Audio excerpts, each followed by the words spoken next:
Hey everyone, welcome back to Flow Speak Studio. I'm Emma. And I'm Alex. We're really glad you're here today, truly. Because this episode touches something very deep for almost every English learner. Something people don't talk about enough. Yeah, today isn't just about speaking English. It's about what happens inside your head before you speak. That invisible moment. That moment when everything freezes. When you understand the sentence, you know the words, but your brain suddenly switches back to your native language. And you think, why can't I think in English? Exactly. And that frustration can feel exhausting. You might think, I've studied for years. I watch videos. I understand movies. But when I need to speak, my mind translates everything. And that translation, it slows you down. It creates pressure. It makes you doubt yourself. I remember very clearly when I realized this was my biggest problem. I wasn't lacking vocabulary. I wasn't lacking grammar. I was thinking in my native language first, and then trying to convert my thoughts into English. That process is heavy. And it's not your fault. Most people learn English by memorizing rules, lists, structures. But very few are taught how to think in the language. Let's be honest for a second. In real life, conversations don't wait for you to translate. People don't pause while your brain searches for the perfect sentence. Life just keeps moving.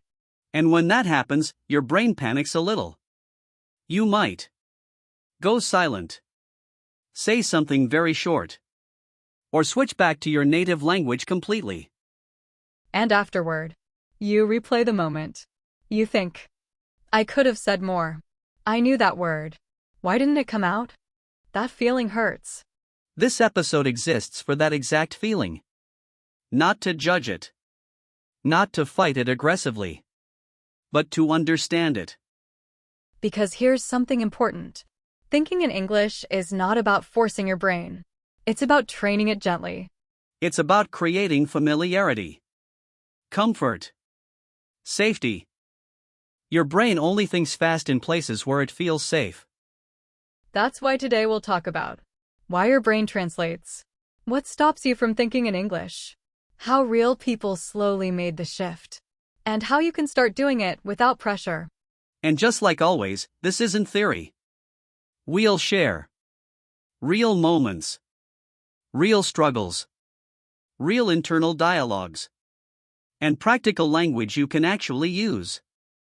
If you're listening right now and thinking, this is exactly me, you're in the right place. And you don't need to fix everything today. You just need to understand what's happening inside your mind. So take a breath. Relax your shoulders.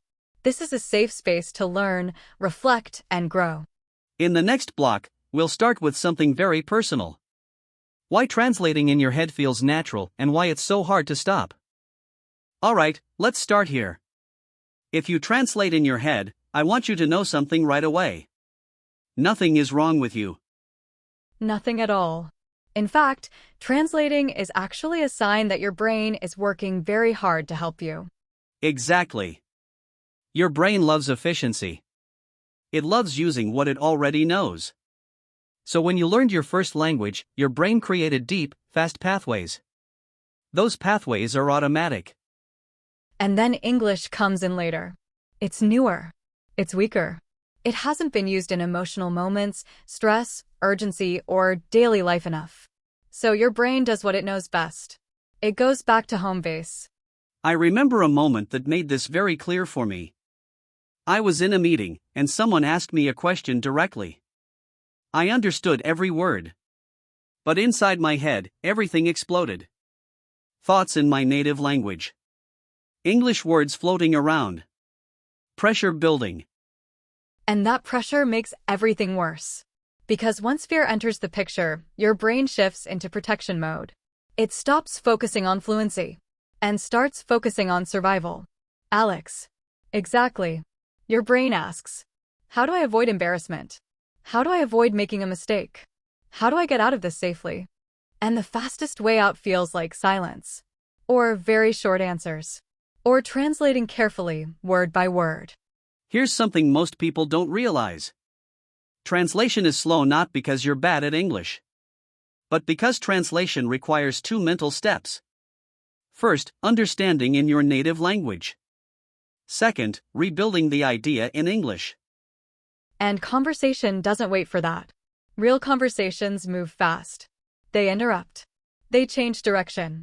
They have emotion. They're messy. So when learners say, "I freeze when I speak," what they really mean is, "My brain can't keep up with real-time translation." And that's completely logical. Think about this. When you speak your native language, you don't translate feelings. You don't translate reactions. You just respond. But in English, many learners are still building that response system. And until it's built, translation feels like the only option.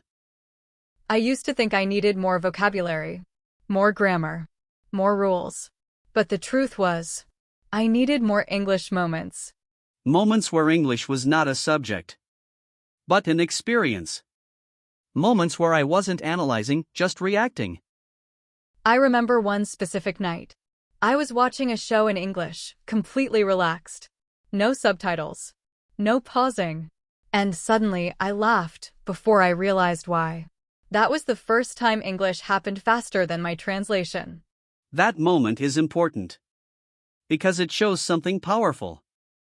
Your brain can think in English. It just needs permission and repetition. But here's the trap. Many learners try to force this process. They tell themselves, "I must stop translating now." And that creates tension. And tension kills fluency. Fluency grows in low-pressure environments. Emma. Exactly. When you're calm, your brain explores.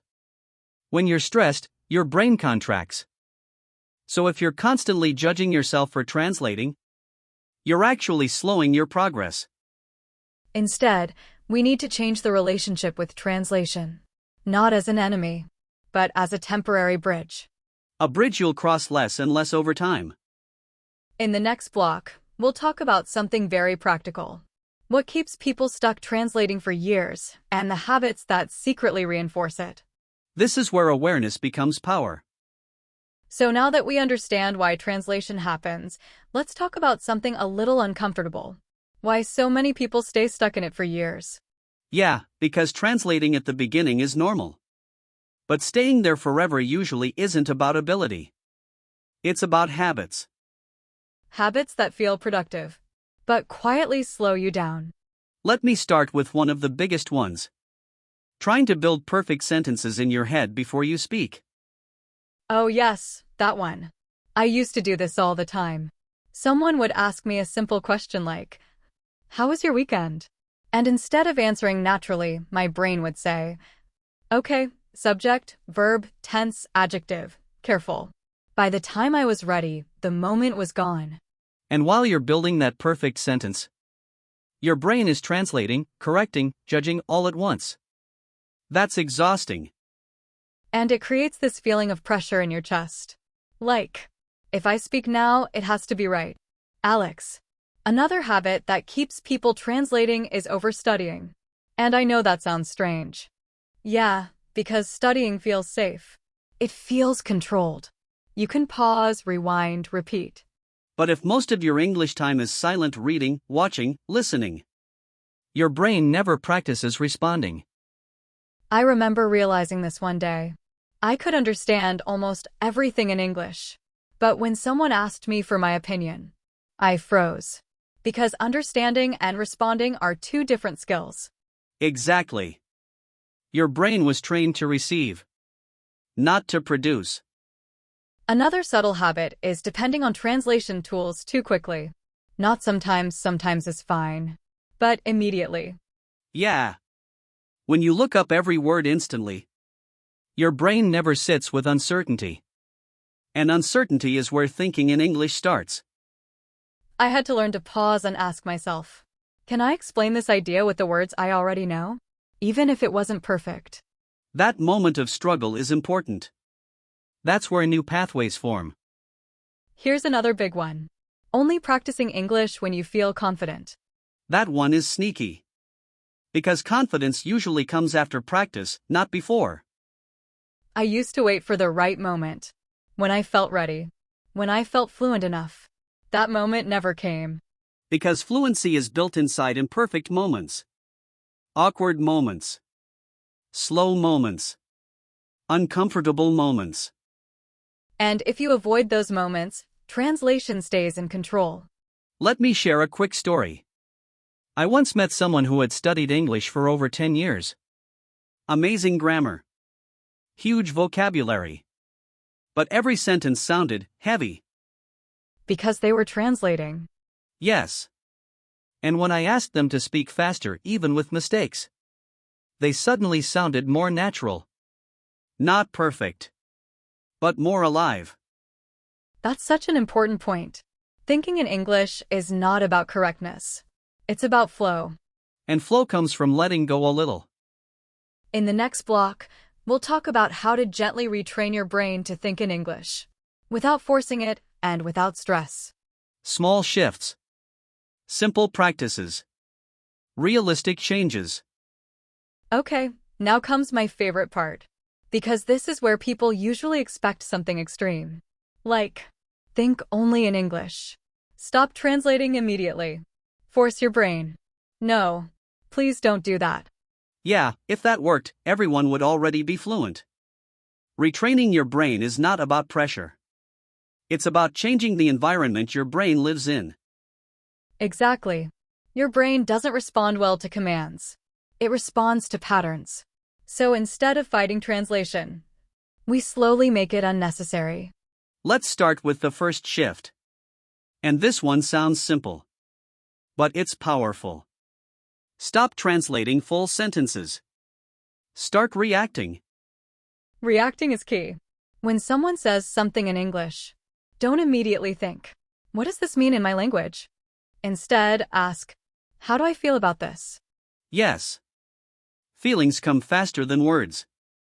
And feelings don't need translation. For example, if someone says, that meeting was exhausting, you don't need to translate that. You already feel what exhausting means. So instead of translating, you react. Yeah, it really was. Oh wow, I can imagine. Same here. Those small reactions train your brain to stay in English longer. Second shift. Use simple English on purpose. And this is where many learners resist. Because simple feels childish. But simple is actually advanced. Exactly. When you allow yourself to say, I don't like it. It's confusing. I feel nervous about it. You remove pressure. I remember a moment when this clicked for me. I was trying to explain a complex idea, and my brain froze. So I stopped and said, I'm not sure how to explain this well, but let me try. And suddenly, I could speak. Because you gave your brain permission to be imperfect. That sentence alone, let me try, saved me so many times. Third shift. Narrate your life in tiny moments. Not all day. Not perfectly. Just tiny pieces. Like when you're alone. You're making coffee and you think, okay, hot water. Too hot. Wait, that's thinking in English. Or when you're getting ready and you say, I'm late. I need my keys. Where is my phone? Those thoughts are already there. You're just changing the language. And, because they're short and familiar, your brain doesn't panic. Another big one, and I love this. Reuse phrases instead of creating new ones. Yes. Fluent speakers don't invent sentences every time. They recycle. I used to think fluency meant creativity. Now I know it means efficiency. If a phrase works, keep it. Use it again. And again. And again. For example, that makes sense. I see what you mean. I'm not sure about that. These phrases become automatic. And automatic language doesn't get translated. One more shift that changed everything for me. Answer the feeling, not the question. Oh, that's a good one. Explain that. Let's say someone asks you something complex. Your brain goes blank. But you feel something. So you start there. Like, that's interesting. That's a tough question. I've never thought about that before. Those responses buy you time, naturally. And while you're speaking, your brain catches up. It's like giving your brain a soft landing. Exactly. No panic. No pressure. Just flow. And the last shift for this block. Accept silence as part of communication. This one is hard. Because silence feels scary in a second language. But silence is normal. Even native speakers pause. I used to rush just to avoid silence. And I sounded worse. Now I pause, breathe, and continue. And you know what? People don't mind. Most of the time, they don't even notice. In the next block, we'll slow things down and go deep into 10 key phrases that help you stay in English. Buy time naturally. And sound calm and confident. Even when your brain is still warming up. Each phrase. Full meaning. Real context. Examples. Mini stories. And yes, real-life moments. Alright, let's slow everything down for a moment. This block is special. Because these phrases are not just English phrases. They're emotional tools. They help you stay inside the conversation. Even when your brain feels a little lost. Exactly. You don't need perfect grammar to sound confident. You need phrases that give you space. Space to think. Space to breathe. Space to stay human. So here's how this works. We'll take one phrase at a time. Each phrase belongs to one speaker. And for each one, we'll explore the meaning, when and why people use it, multiple real examples, and a small real-life story. No rush. No pressure. All right. Let's begin. The first phrase is, let me think about that for a second. This phrase is incredibly powerful because it does three things at once. First, it tells the other person, I heard you. Second, it tells them, I'm engaged. And third, and this is the most important, it gives your brain permission to pause. And that pause feels natural, not awkward. Exactly. Meaning-wise, this phrase simply means, I need a short moment to organize my thoughts. But emotionally, it means, I'm calm. I'm not panicking. I remember being in a work meeting where someone asked me a question in English, not a difficult one, but unexpected. My heart jumped. Before, I would have rushed. But instead, I smiled and said, let me think about that for a second. And something magical happened. My brain relaxed. Words came back. And I answered clearly. Examples. Let me think about that for a second. Okay, here's what I think.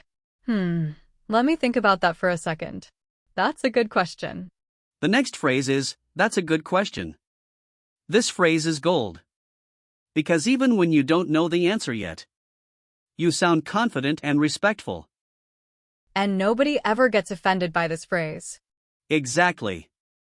Meaning, you asked something interesting or thoughtful. But functionally, it buys you time. I once got asked something during a presentation that I genuinely didn't expect. Inside, my brain screamed, oh no. But my mouth calmly said, that's a really good question. And while I was saying it, my brain was already searching for an answer. Examples. That's a good question. I've never thought about it that way. That's a good question. Let me explain how I see it. The next phrase is, I'm not sure, but I think. This phrase removes fear. Because you're not claiming perfection. You're sharing a thought. And that feels honest. Exactly. I don't have a final answer, but I'll try. When I stopped trying to sound 100% sure, my English became smoother. Because I wasn't fighting myself anymore. Examples. I'm not sure, but I think it depends on the situation. I'm not sure, but I think that could work. The next phrase is, what I mean is. This phrase is your reset button. You use it when your sentence goes the wrong way. Oh yes, I love this one. I want to clarify or rephrase. I once explained something badly and saw confusion on someone's face. Instead of panicking, I said, what I mean is. And suddenly, the pressure disappeared. Examples. What I mean is, we need more time. What I mean is, it's not a problem right now. Next phrase, how can I say this? This phrase is beautifully human. It tells the listener, I care about how I express this. And it sounds thoughtful, not weak. I use this when emotions are involved. When I want to be honest, but gentle. Examples. How can I say this? I don't fully agree. How can I say this? It feels complicated. The next phrase is, from my point of view. Meaning, this is my perspective, not a universal truth. Which makes conversations safer. This phrase helped me speak more in discussions because I didn't feel like I had to be right, just honest. Examples. From my point of view, this makes sense. From my point of view, we should wait. Next phrase, I need a moment to organize my thoughts. This is calm, clear, respectful. Using this phrase taught me that pauses don't break conversations, they protect them. Examples. I need a moment to organize my thoughts. Give me a second, I need to organize my thoughts. Next phrase, if I understand correctly. This phrase helps when listening feels heavy. It shows effort and respect. Repeating ideas this way made conversations feel slower and easier. Examples. If I understand correctly, you're saying. If I understand correctly, the problem is timing. Next phrase, let me put it another way. This means I want to explain this more clearly. A lifesaver. This phrase saved me during interviews when my first explanation failed.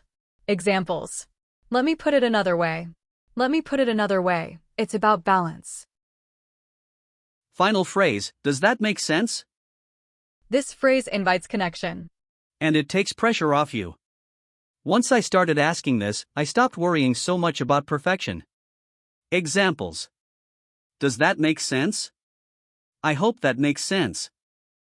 These phrases are not about sounding smart. They're about staying present. And the more you reuse them, the less your brain translates. In the closing, we'll slow everything down and help you turn today's ideas into real habits. All right, let's take a breath together for a moment. If you've stayed with us until now, I want you to know something very important. You didn't just listen to an English lesson. You spent time inside real English. And that matters. It really does. Because confidence in English doesn't come from knowing more rules. It comes from spending time in the language without fear. From sitting with it. From letting it move through you slowly. Exactly. And today, we talked about moments that almost every English learner knows very well. Those moments when someone asks you something simple. And suddenly your mind feels empty. Not because you don't know English, but because pressure steals your words. And the beautiful thing is, nothing is wrong with you. That freezing feeling? It's human. Your brain is trying to protect you. It just doesn't realize that speaking English isn't dangerous. I remember so clearly the first time I stopped blaming myself for freezing. I stopped saying, I'm bad at English. And instead I said, oh, my brain just needs a little more time. That small shift changed everything. Because once you stop fighting yourself, your English has room to breathe. And that's why the phrases we shared today are so important. They're not advanced vocabulary. They're emotional anchors. They give you something solid to stand on when your thoughts feel slippery. When you say, let me think about that for a second. You're not weak. You're wise. You're choosing calm over panic. And when you say, I'm not sure, but I think, you're not exposing a weakness. You're inviting conversation. People don't expect perfection. They expect honesty. I want you to imagine a moment in your life, maybe tomorrow, maybe next week. Someone asks you a question in English. Your heart speeds up. And instead of forcing words, you breathe. You choose one phrase from today. Just one. That's the key. Don't try to use all 10 phrases. That's too much pressure. Choose one that feels safe. One that feels natural in your mouth. And use it again and again. Language grows through repetition, not force. And confidence grows when your brain learns. I survived that moment. I also want to remind you of something gentle. Fluency is not speed. Some of the most confident speakers in the world speak slowly. They pause. They breathe. They think. So if you take one thing from today, let it be this. Pauses are not failures. Pauses are part of communication. Before we end, let's do a small reflection together. No writing. No pressure. Just listening. Ask yourself quietly, which phrase felt the most comfortable today? Which moment in my life do I usually freeze? What would happen if I was just a little kinder to myself there? That kindness is not laziness. It's intelligence. Because when you feel safe, your English shows up naturally. And if you're listening to this while walking, resting, or doing something else, that's perfect. Your brain is learning in the background. Before we say goodbye, one small invitation. If this episode helped you even a little, try leaving one sentence in the comments. It doesn't have to be perfect. Something like, one phrase I want to practice is, we read them. And more importantly, other learners read them. And that reminds people they're not alone. All right. Thank you for spending this time with us. Thank you for trusting the process. This is Alex. And this is Emma. And this is Flow Speak Studio. Speak slowly. Speak kindly.